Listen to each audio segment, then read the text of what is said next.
Hello, everybody, and welcome to the world of weird, also known as Wow. Good I'm here with evening, my everyone. what's that? I said good evening, everyone. There's my beautiful co-host Dell, and I'm the old gnome. Well, hello, Mama Llama. Mama, hi. How's it going? So today we're going to be discussing Jim Jones. So strap on your tinfoil hat, grab you a drink and some popcorn. It's time to get weird. Hi, TK.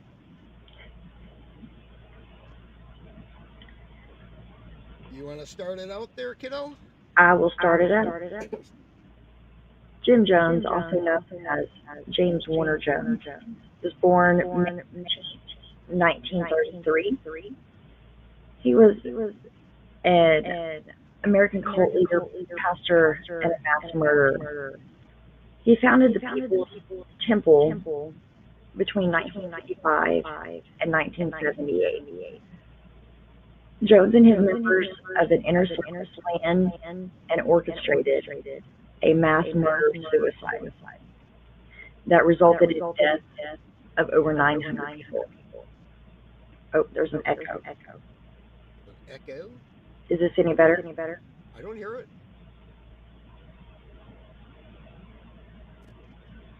It Is that sounds any good on better? my end. I'm Oh, echoing. okay. You got your echo turned on in your little box there? Hold on. I have mine off. Does that seem better? I don't hear an echo on my end.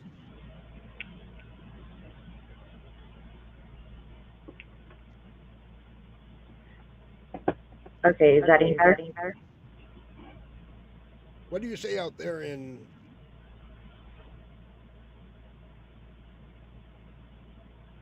How's it sounding out there, Does Mama? it sound like there's still an echo? Still an echo. Huh.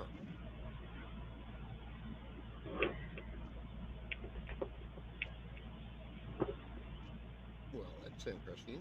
Is that any better? Nope. Wonder how come I don't hear it on my end. Is that any better?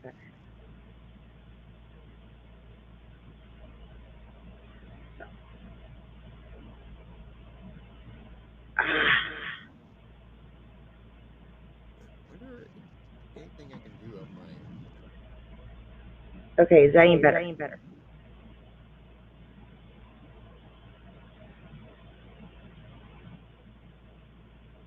Well, on the bright side, we can hear each other this time. Yes, you can hear me this time. Not exactly sure what the echo. Yeah, I'm looking on my end, and I don't see anything that I can change. Okay, Mayor, if you want to pick up from there, then I'll mess with my. All right. Well, of course, everybody knows what a cult is. I'm in a cult myself. Harley Davidson, the people that go and spend large amount of monies to give free advertising to a company. But what is a cult? A cult is generally there is a charismatic leader that can bend the wills of other people to suit their needs by making them feel that they can supply what the other people are looking for. Stuff that's missing in their life, they give them the promise of that happiness, that security, as in a large group or uh, in a commune. Uh, Good examples of that. Actually, if you look at the breakdown of what a cult is, say a gang in a city, the kids fall in with this crowd because they're finding people that seem to care about them in uh, where they're not getting at home. Uh, there's a cults can be so many different type things. Not only religion, they can be ideology. They can be in political stances. They can be in, uh, you know, in a social stance. They can be in any kind of a cause. Cults can be created. Jim Jones was an extremely charismatic person, uh, bringing people in uh, by the use of, as he would put it, love, showing them love and making people trust him that they would literally give them anything uh, for him to help them and to show them what they're missing in life and how to get what they need in life. Uh, is that go still there, uh, Okie? I was gonna see, do the signs are still an echo there?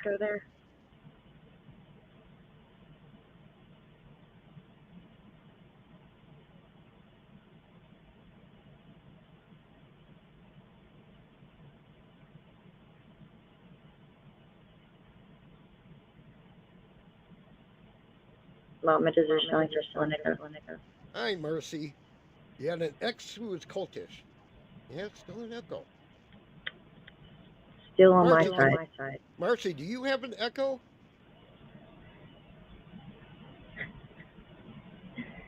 Hi, Pia.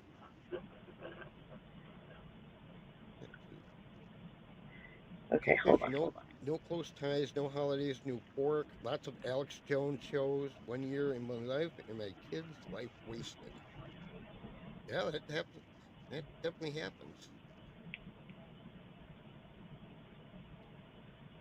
Yeah, Marcy said she doesn't mind. We'll Okay. just go. We'll just keep going. Okay, do you need to pick back up?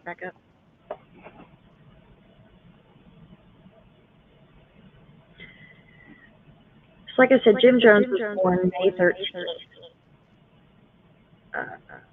of 1931 in a rural community in Indiana to a Jane and a Lynette Pittman. Jones was of Irish and Welsh descent, and he and his mother both claimed to have some of the Cherokee ancestry. But there is no evidence that they have any native ancestry. Jones's father was a disabled World War I veteran who suffered from severe breathing difficulties due to injuries which he sustained during chemical weapons attacks. He tried to offset the income for his family by working around the neighborhood, doing road repair projects, because the military pension that he was earning was insufficient for his family. Oh, hang on, Mayor, I'll let you pick back up on this because they say I have a really bad echo. I'm going to pull it up on my phone and go back from there. All right. In Jim Jones' early life, he. Uh, let's see, where is it? Oh yeah. Early on his life, during World War II or before World War II, he studied a lot of stuff, such as Marxism, uh, socialism, communism. He studied Adolf Hitler, Karl Marx, Stalin, Mahatma Gandhi, believe it or not, um, many different radicals. He actually would have his friends goose step. He would order them around like he was Hitler, having goose step, and if they didn't follow his orders, he would actually beat them. Um, One of his close childhood friends, in fact, said one time he there was a bunch of German POW prisoners that were going to a concentration camp. He was standing there, yeah, and yelling "Heil Hitler" and giving him a Nazi salute to him. He was very much a socialist. He felt that you know, the work of many should be enjoyed by the one. It was all part of his narcissistic background on him, uh, and led him on to being a leader. He wanted to be a leader, and started off with being in becoming a Methodist minister, because the Methodists were a bit on the at that time. They He got involved with part of the Methodist Church that was a bit on the socialist side. He felt that that was a strong where he was leading himself to. Oh, you back? I'm back. Oh, that sounds better. Okay. Still an echo? I don't know if there's still an echo or not. I'm on my phone. I can't see chat. Okay. Well, I got. Can you see it where it's up on the screen? It's so little on my phone. Okay. Yes, but it's clearer. Marcy says. Okay.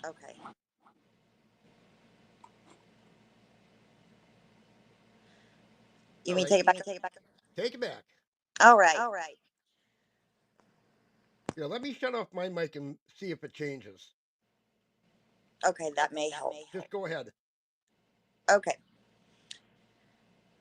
I don't hear an echo on my side now. Um, let's see, where was I at on here?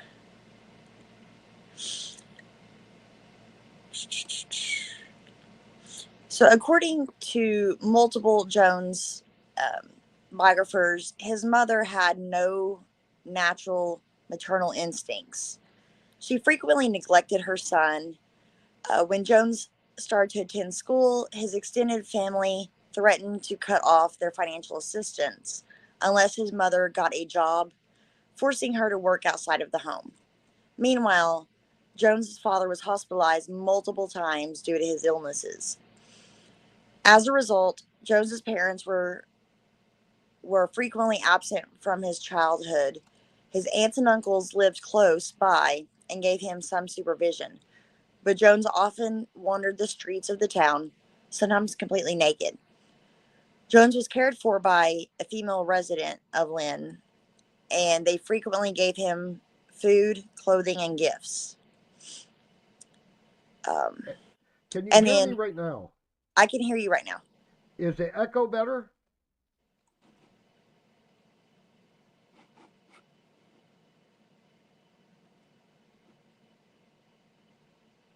Is the echo gone, Mama?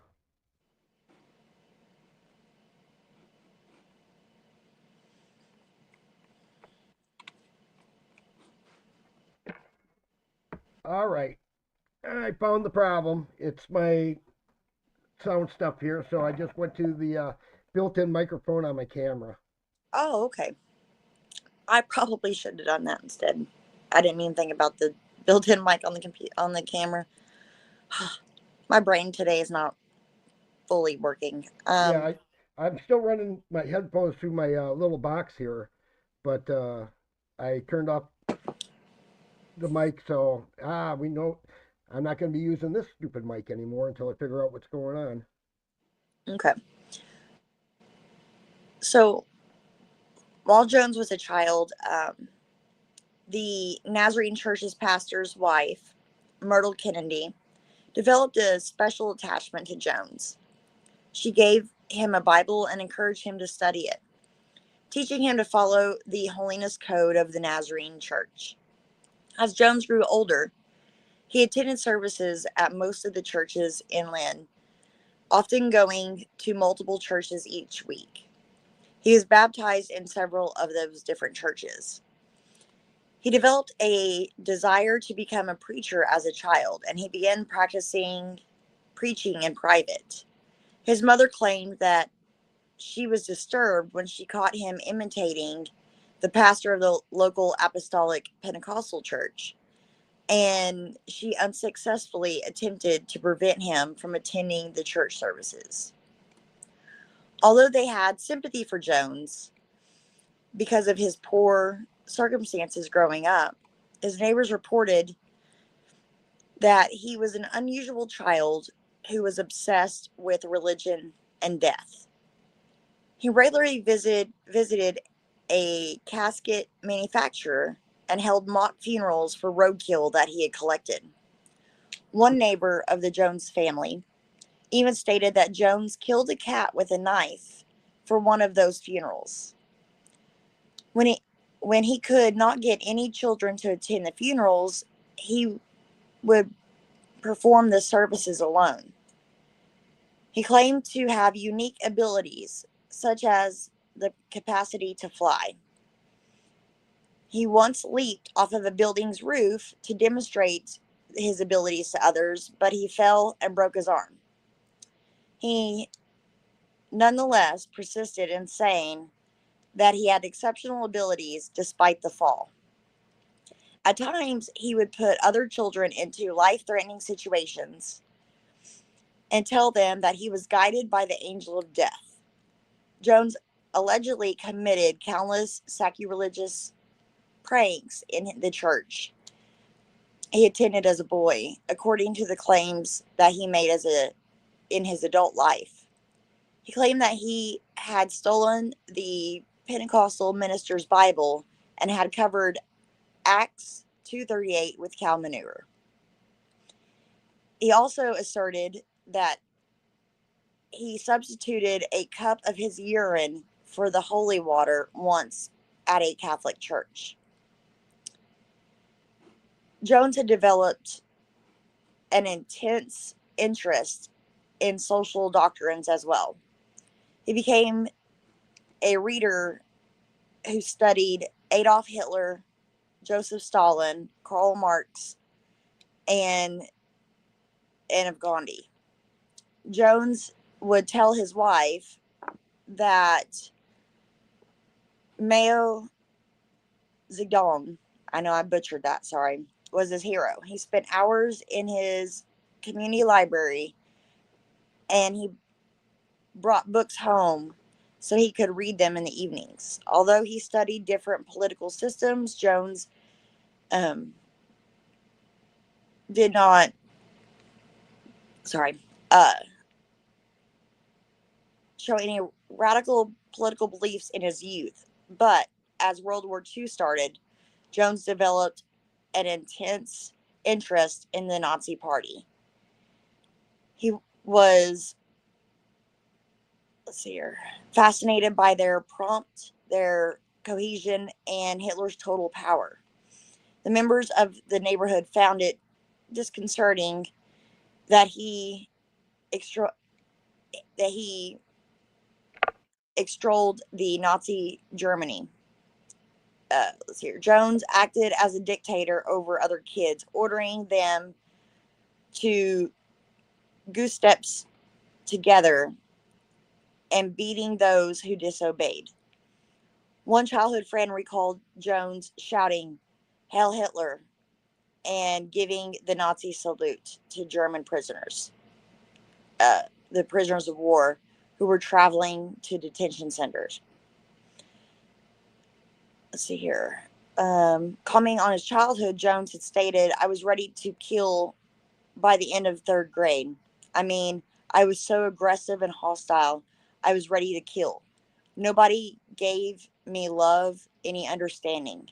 In those days, a parent was supposed to go with the child to school functions. There was some kind of school performance, and everyone's parents was there but mine. I'm standing there alone, always alone." A journalist and biographer of Jones wrote that the Jones family's attraction to religion was strongly influenced by his desire for a family. Jones went to see the Kennedy family in 1942. In 1942, when they spent the summer in Richmond, Indiana. They took part in services 4 times a week while attending a summer religious convention at a nearby Pentecostal church. When Jones returned to Lynn in the fall, he upset his neighborhood by explaining sexual reproduction in detail to young children. Um, Jones' mother was urged to control his behavior by many individuals, but she refused. Many parents decided to keep their kids away from Jones as a result of the issues. He had established himself um, as an outcast among his friends by the time he started high school and was progressively despised by the locals. Mary, you gonna Hi, pick up right Chuck. there? Hi, Where's? Hey, Ralph. Do you want to go pick up right there, Mayor? No, I was just saying hi to a few people. Oh, okay. Um, Boy, was he a bit of advanced. Hey, let's talk about where the babies come from there.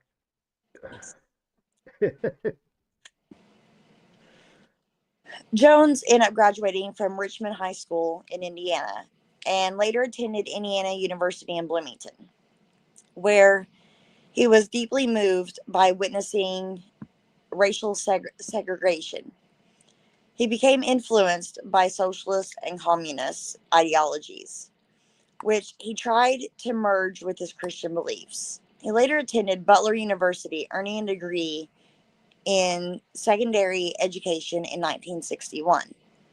Around this time, he began developing a strong belief that he was destined to create a utopian society to eliminate the racism and poverty. Um, in 1955, Jim Jones began his ministry as a Methodist student pastor, but he broke away to form his own church, originally called the Community Unity Church, later named People's Temple Full Gospel Church. The ideology was for the racial um, racial integration. Jones's church was one of the few racially integrated congregations in Indiana at that time. Um, he blended his Christian teachings with Marxist ideas, calling beliefs as apostolic socialism, and that faith healings and charisma um, that Jones had gained the followers through healings, prophetic claims, and his fiery preaching style. The church attracted both black and white members, and Jones became known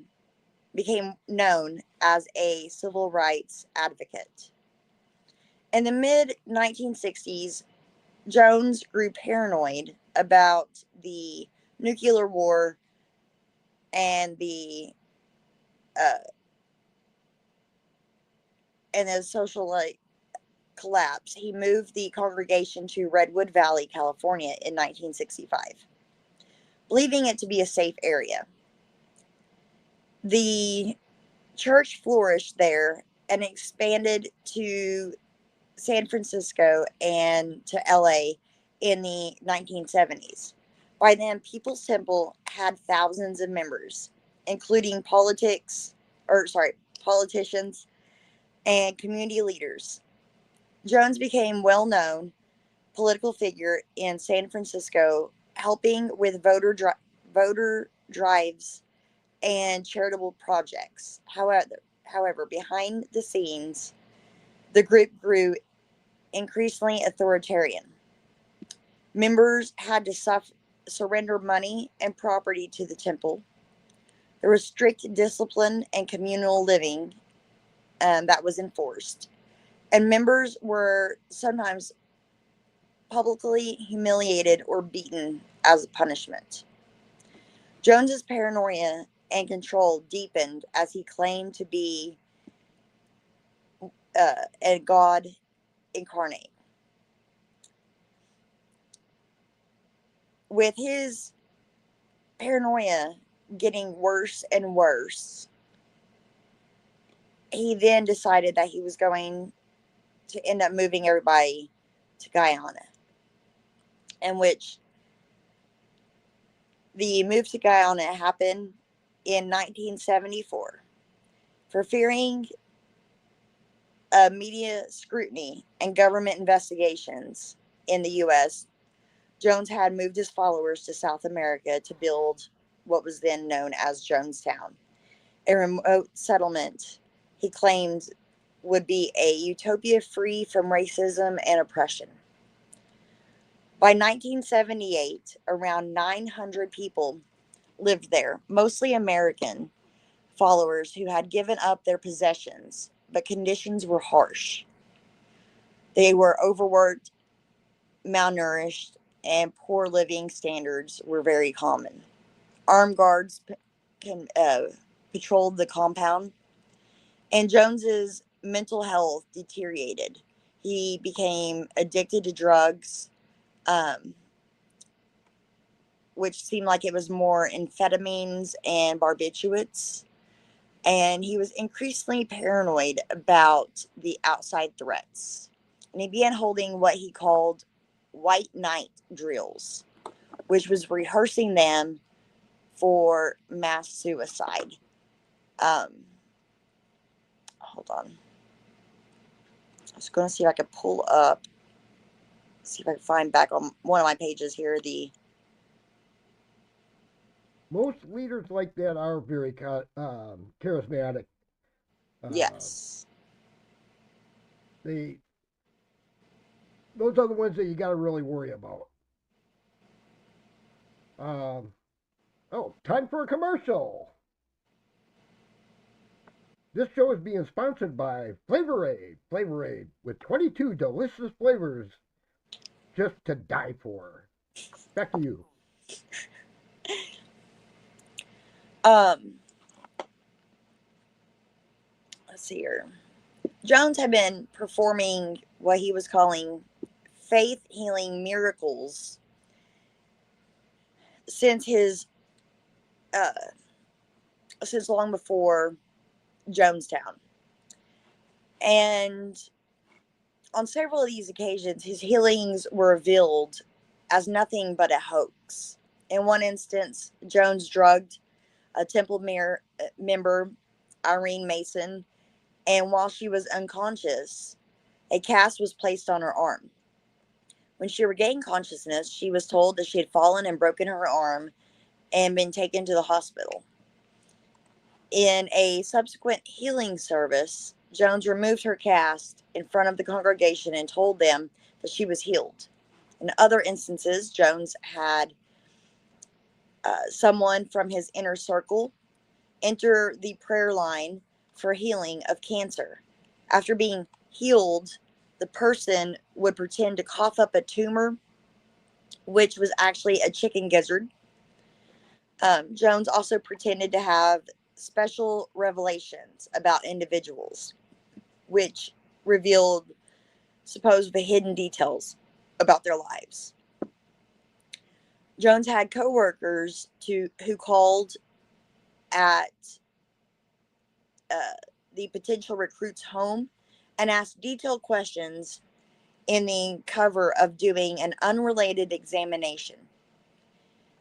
This provided Jones with the inside information that would make him seem clairvoyant and being in possession of a superhuman power. Jones was fearful that his methods would be exposed by an investigation. In response, Jones announced that he was. Oh, there. Hold on one second. My light decided to turn off. Hey, Pia, uh, according to this, when they first moved down to Guyana, down to Jonestown, they were followed by about 50 settlers. And then it didn't take a long time for them to expand to about 600. Even though the place only could support about 200 people there, they were up to 600 pretty quickly up there. At its height, they had about 1,000 people. Okay. Let's see. Yeah, that's just it, Mama. Those leaders that they're looking for, you know, sex slaves, tax breaks, making money, lining their own pocket at the sweat of other people, having absolute power over them. When they were down in Jonestown, he forbid anybody from leaving the compound. You could not leave the compound for any reason whatsoever. Yeah, only select few were allowed to leave, and they were some of the very few trusted people that Jones believed that was not going to betray him in any way. Um, Now, Yeah, when the very first group went down there, they had set up for agriculture, and let's see here.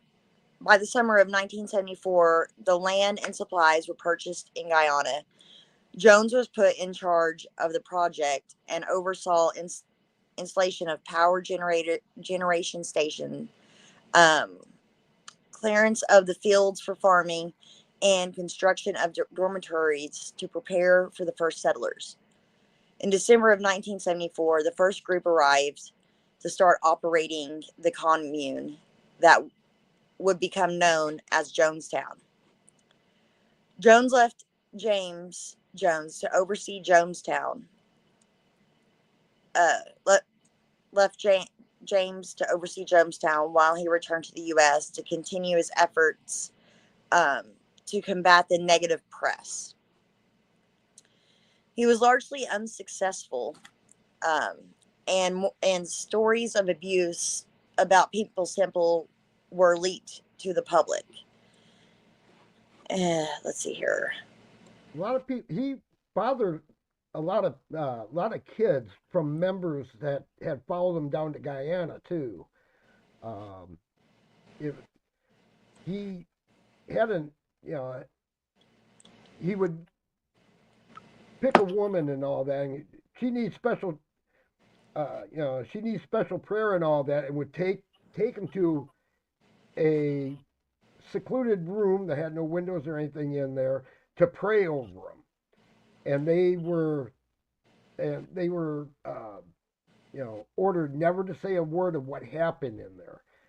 But strangely enough, 9 months later, a kid would come along. Yeah. And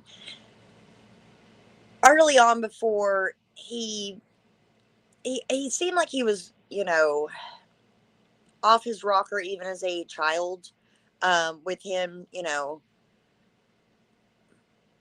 killing animals if you can't find the roadkill, to trying to get other kids hurt and things like that. He was a little off his rocker then, but as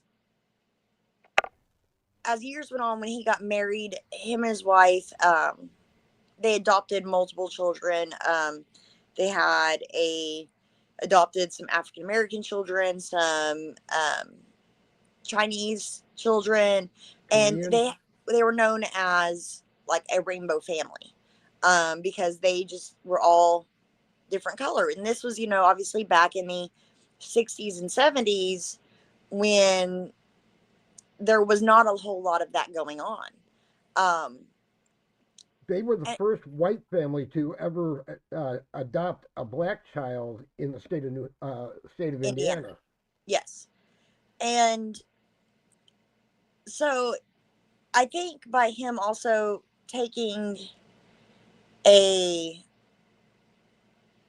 point of adopting these children, and then back then when all these people were, you know seeing this young charismatic minister who is just, you know saying all the right things to them, and has this, family that you look at and go, he is not, like many others during that time of there being, the division of races and things like that, that they were, very in awe of this man. And especially, a lot of times these charismatic cult leaders, they know exactly what to say to bring these people in and let their guard down. Um, He used the civil rights movement, in fact, yeah, he used it as one of his powers to help find followers by yes. being, everybody's equal. All the race movements.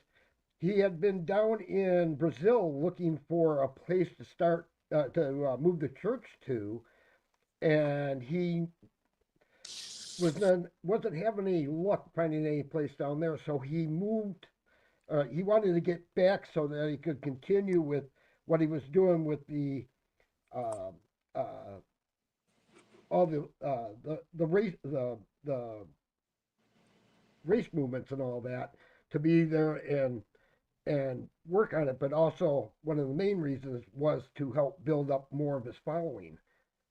And one way of him keeping control over a lot of his members too was he would take these people in, and especially once when he got them away from their families, because they had to cut all ties with their families. And obviously when they moved out of the country, they left their families or jobs, everything behind, and they got down there. And he would start at that point taking these wives, and he would tell these, husband and wives, like, okay, I am called as a god to have sex with your wife, and you are not allowed to, but she will be my wife. And so at that point, you are, you know, 100 miles or so away from the closest, biggest town. And the only way to get through to that town is by boat up the river or down the river, which direction you were going, or through a jungle, and not just woods, but a actual jungle where there are plenty of things inside that jungle that would definitely kill you. Um, They yeah, ended up he they didn't ended want up sloppy sex. building a runway there so that they could fly supplies in and out. But to actually get to Jonestown, that was literally the either coming by airplane or coming in by boat. There was no other way to access it. So the people that were there were completely cut off. They had no connection to the outside world, whether it was news or whatever. Uh, there was no way to even get a message out. There was a few people that had defected and made their way back, and that's one of the reasons why the Congressman Ryan had gone down there. And so after they first got down there, um, for the first several months, the temple members worked 6 days a week, usually 12-hour or so days.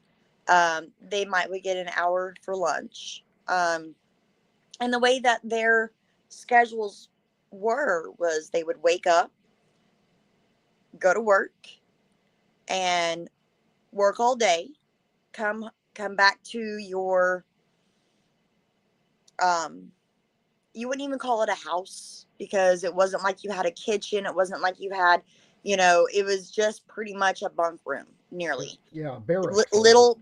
Little houses, little buildings with little bunks in them. And they would come back and shower and change and go sit in church for hours, because by this point, Jones is so far in on his drugs that he would just ramble and ramble, and it would go on for hours and hours. And if anyone, including children, were caught sleeping, they were to be punished, and not, by like, don't you do it again. It was physical punishment, or he would take food away. And when towards the end, when you have over 900 people living on this commune, that there's not enough food to feed 200 people. So everyone is starving. But you couldn't complain. And there's been some people who was able to escape, that they would say there was a joke that would be, oh, wonder what we're having for breakfast. Bet it's rice. Wonder what we're having for lunch. I bet it's rice. That's if they got lunch. And I wonder what we're having for dinner. It's probably rice. That's if they got those meals.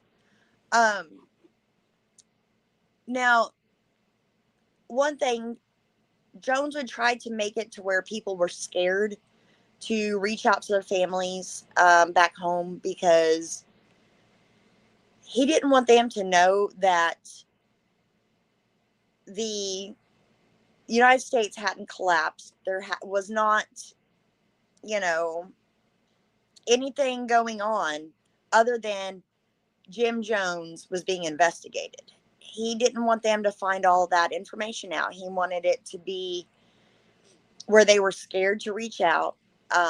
Because, I mean, he would sometimes say, if you reach out to your loved ones back home, something bad's going to happen to them. They're going to get, unalived. They're going to get injured. And there's so many different things that went on.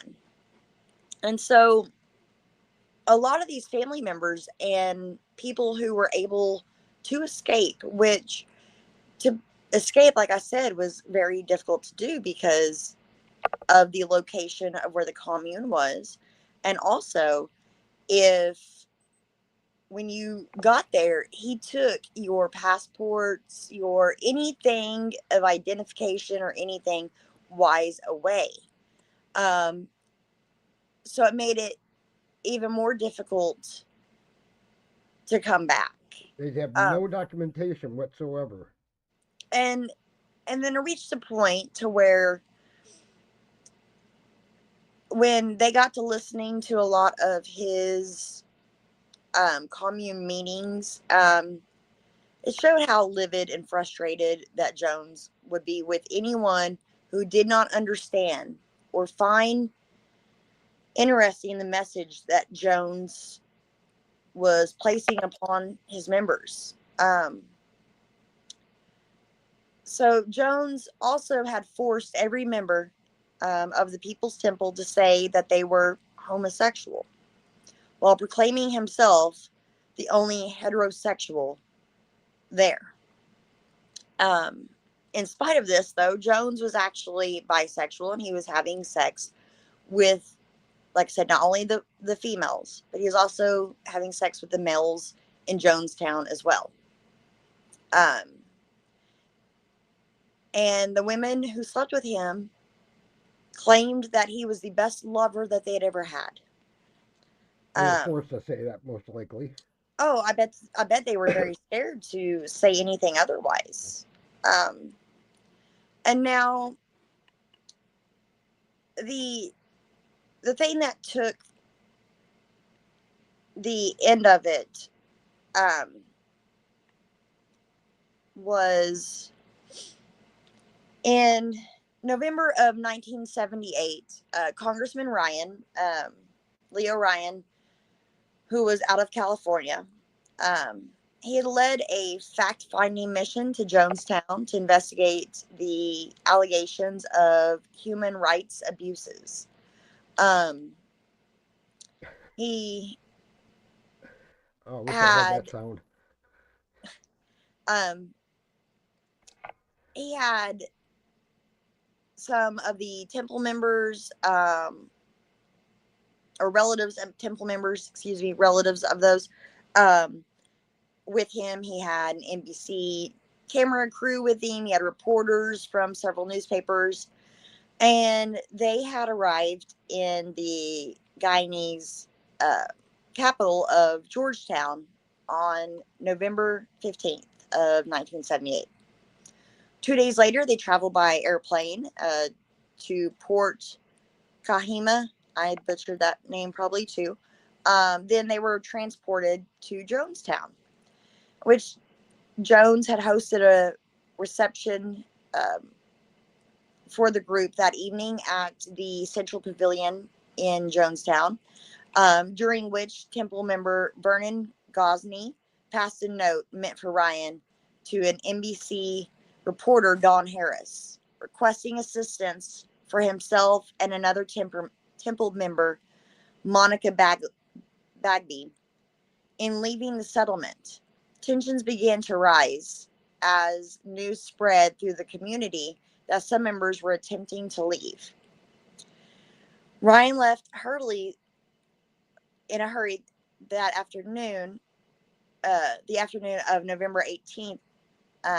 Ryan narrowly avoided being stabbed by a Temple member, Don Slide. Ryan managed to take along 15 Temple members who expressed their desire to leave, and Jones made no attempt to prevent their departure, which seemed very odd. But I mean, if that was the time you're going to escape, I would have jumped on that too. So Marceline Jones, which was Jim Jones's wife, announced on the public access system that everything was fine and urged locals to go back to their homes after Ryan left Jonestown. During that time, aides prepared a large metal tub with grape flavor aid, poisoned with diphenhydramine or Benadryl, promethazine, um, chlor,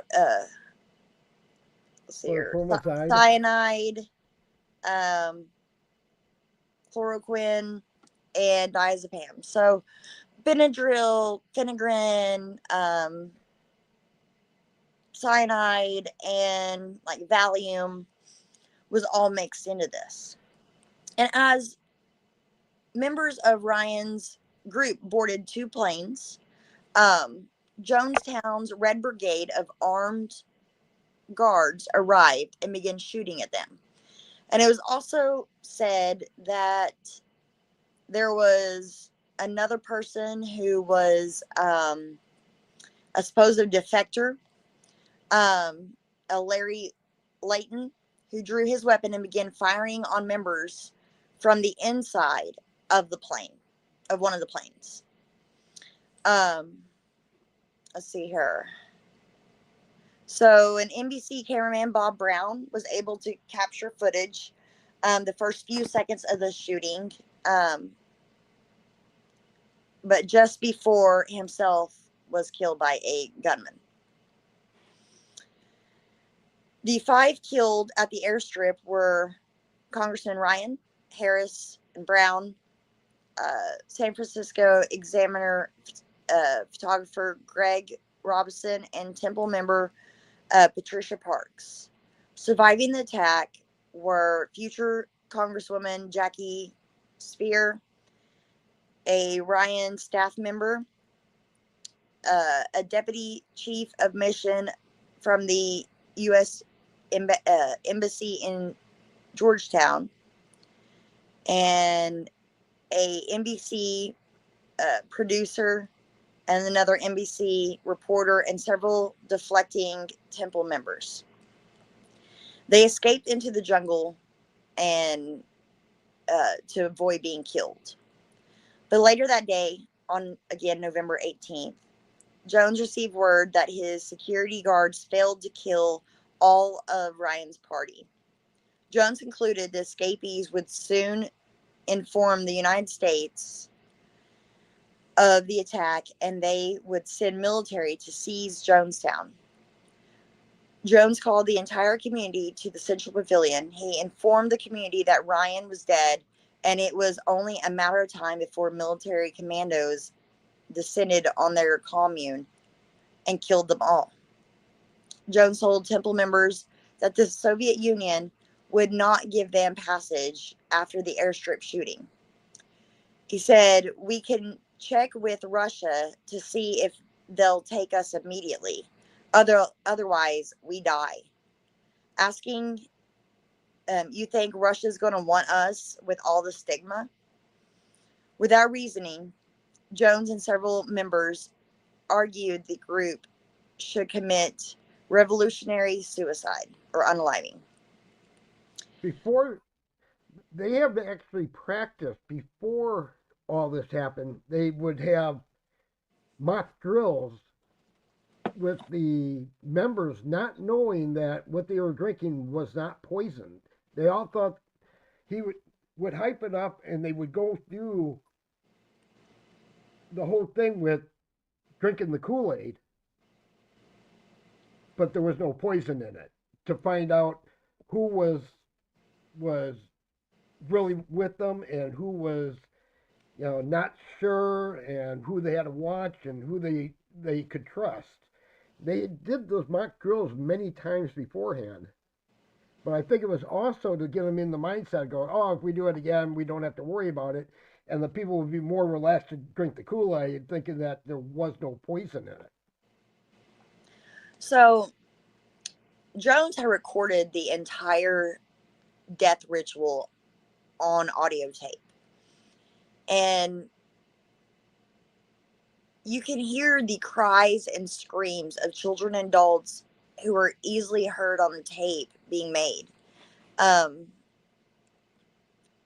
those who refused to drink the flavor aid with the cyanide, they were injected with cyanide with a syringe.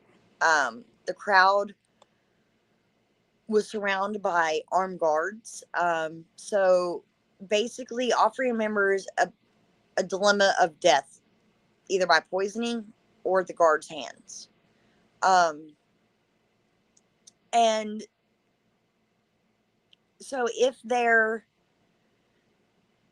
even with the children, the parents were forced to make their children drink this. They might be handed a syringe full of the cyanide, maybe with the Kool-Aid part in it, and inject it into their children's mouths, and then turn around and do it for themselves. I mean, obviously they had the needle off of it, but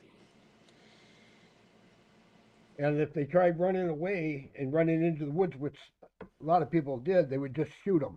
yep. There was 85 members of the community that survived the event. Some slipped into the jungle just as the death ritual began. One man hid in a ditch. An elderly woman hid in her dormitory and slept through the event, awaking to find everyone dead.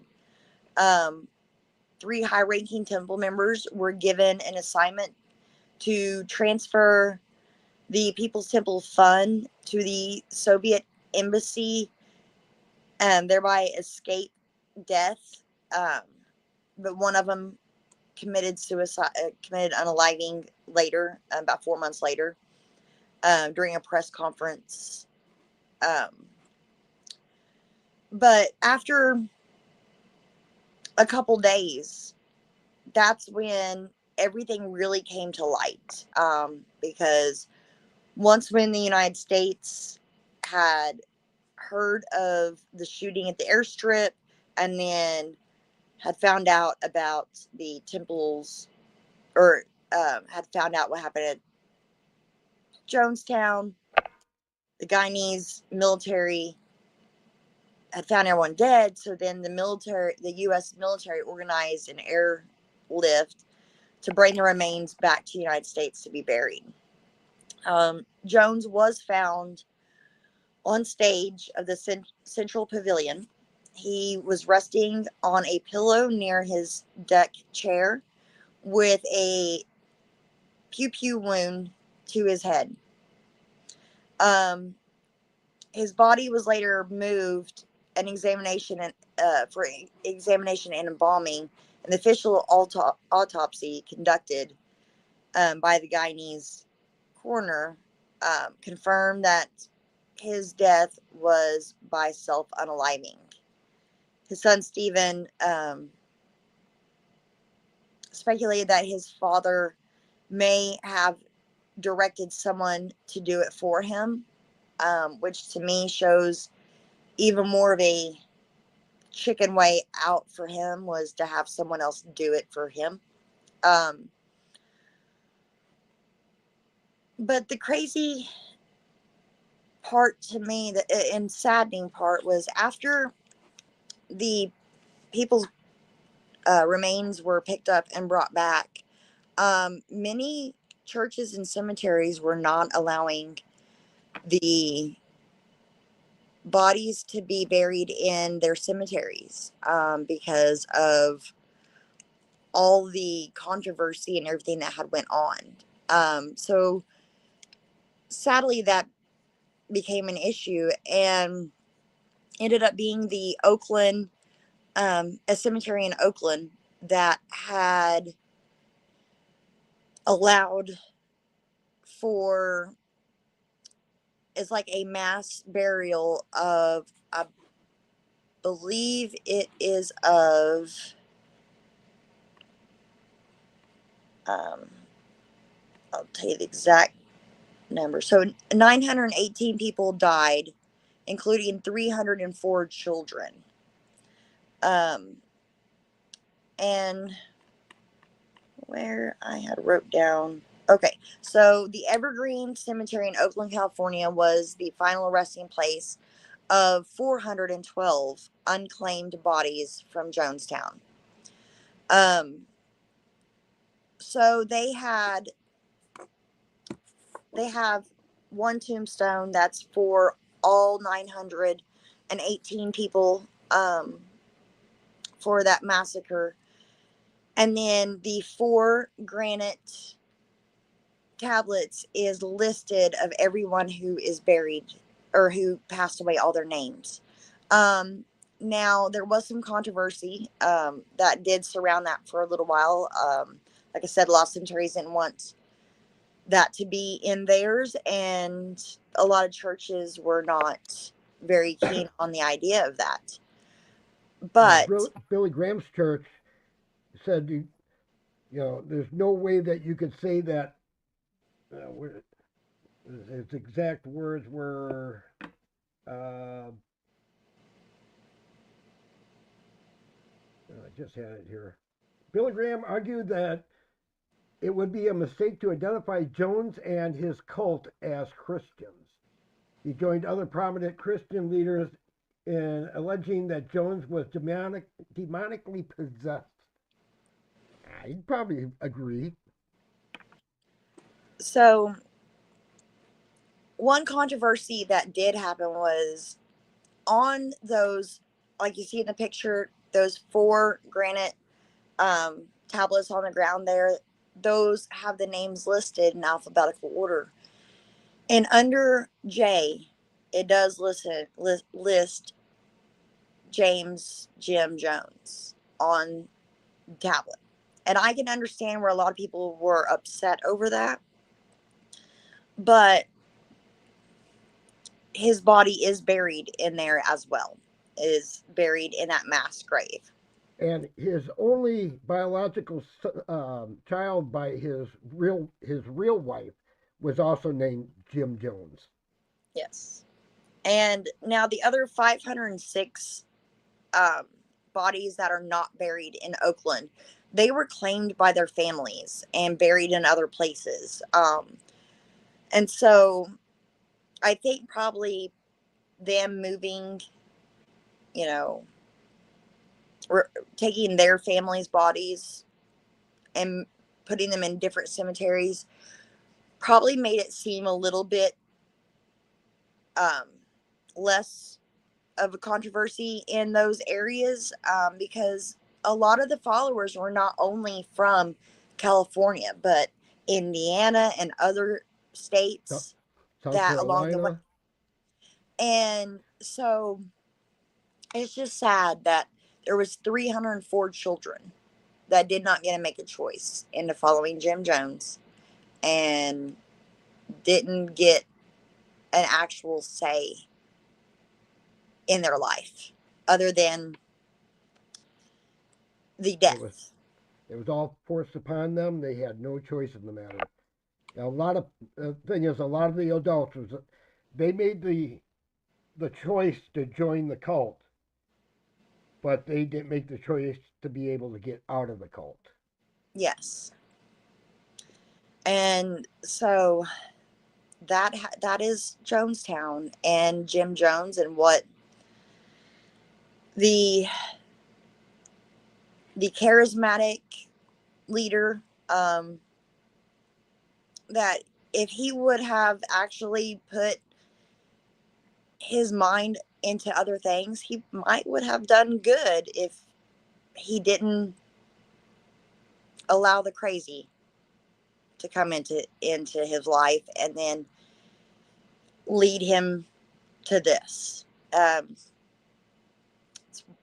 one thing, it's sad if one person loses their life, but it's a whole nother thing when you lose over 900 people over something crazy like Jim Jones.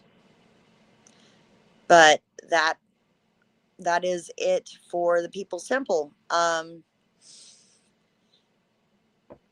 And yes, Mary, it did start with good intentions. So, but now that being said, I do want to say thank you guys for y'all coming and joining us. It went much smoother this week. Yes, yes, and we'll just have to maybe figure out next time if it's echo that I'm getting from your stuff that's causing the echo, that's making me echo, or Yeah. somehow we'll get that figured out. Next week will even be better. Yes. So, all right. Thank you guys so much for joining us today. Yep. Thank you for putting up with our shenanigans. And it is time for members only on Credence and Mikey. So if you're a member over there, I will see y'all over there. Night, everybody. We Good love night. you.